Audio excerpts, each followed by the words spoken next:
शौकत निक्की जी है वे एक नज़म बब्बर शेर, ਇਹਦਾ ਅਨੁਮਾਨ ਮੈਂ ਰੱਖਿਆ ਬੱਬਰ ਸ਼ੇਰ।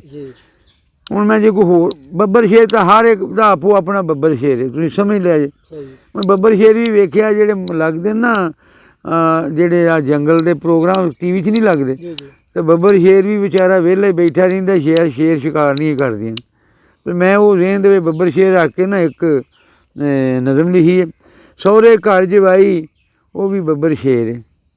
ਸਹੁਰੇ ਘਰ ਜਵਾਈ ਉਹ ਵੀ ਬੱਬਰ ਸ਼ੇਰ ਏ, ਭੈਣਾਂ ਦੇ ਘਰ ਭਾਈ ਉਹ ਵੀ ਬੱਬਰ ਸ਼ੇਰ ਏ, ਜਿਹੜਾ ਬੰਦਾ ਬੀਵੀ ਕੋਲੋਂ ਛਿੱਤਰ ਖਾ ਕੇ ਨਾ ਸੀ ਕਰੇ ਨਹਾਈ ਉਹ ਵੀ ਬੱਬਰ ਸ਼ੇਰ ਏ, ਆਪਣੇ ਵਰਗੇ ਛੱਡ ਕੇ ਆਪ ਤੋਂ ਵੱਡਿਆਂ ਦੇ ਨਾਲ ਜਿੰਨੇ ਯਾਰੀ ਲਾਈ ਉਹ ਵੀ ਬੱਬਰ ਸ਼ੇਰ ਏ, ਬੜ ਬੋਲੀ ਬਲ ਚੱਲ ਅਵਾਰਾ ਗੁੰਡੀ ਔਰਤ ਜਿਸ ਵੀ ਭੈਣ ਬਣਾਈ ਉਹ ਵੀ ਬੱਬਰ ਸ਼ੇਰ ਏ, ਤੇ ਸ਼ੇਖਾਂ ਦੇ ਨਾਲ ਕਾਰੋਬਾਰ 'ਚ ਹਿੱਸਾ ਪਾ ਕੇ, ਸ਼ੇਖਾਂ ਦੇ ਨਾਲ ਕਾਰੋਬਾਰ 'ਚ ਹਿੱਸਾ ਪਾ ਕੇ ਜਿਹਨੂੰ ਅਕਲ ਨਾ ਆਈ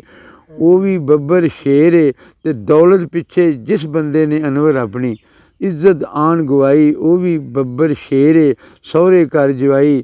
ਉਹ ਵੀ ਬੱਬਰ ਸ਼ੇਰ ਏ, ਭੈਣਾਂ ਦੇ ਘਰ ਭਾਈ ਉਹ ਵੀ ਬੱਬਰ ਸ਼ੇਰ ਏ।